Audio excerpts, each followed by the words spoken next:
In 2005, Maine voters upheld an amendment to the Maine Human Rights Act to protect civil rights regardless of someone's gender identity. For justice, for equal rights, and for non-discrimination in Maine. The Maine Principals Association now cites that law to allow transgender students to compete in girls' sports. The policy directly opposes an executive order that Trump signed in February. And when the administration caught wind that trans athletes were competing in Maine from a viral social media post, he threatened Maine's funding in a now infamous confrontation. You better comply, because otherwise you're not getting any federal funding.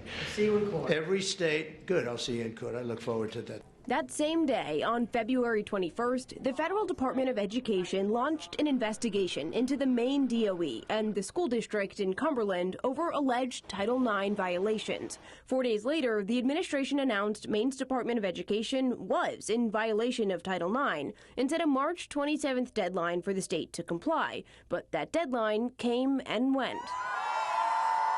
And as supporters took to the streets to stand up for trans rights, the Cumberland School District announced it would not sign a letter of compliance to ban transgender athletes from girls' sports. And the governor continued to say Trump's executive order did not supersede Maine law. This is about the rule of law, okay? It's about who makes the laws, which is the legislature and the Congress, and who enforces and executes the laws, which is the chief executive. It's as simple as that. But in the midst of all of this, Maine has lost funding over Title IX, including grants that fund programs in the state's prisons and administrative work for school lunch programs.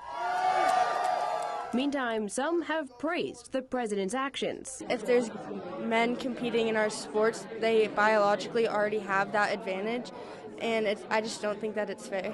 In the state legislature, Republicans have introduced bills that would bar trans athletes from sports and remove gender identity from the Maine Human Rights Act as a way to get into compliance with the president. It's time for Governor Mills to do the right thing so that we don't lose hundreds of millions of dollars. At the end of March, the federal government issued a final warning letter, giving Maine until today to comply with the president's orders or risk a criminal referral to the Department of Justice. We will not permit you to trample on women's rights any longer.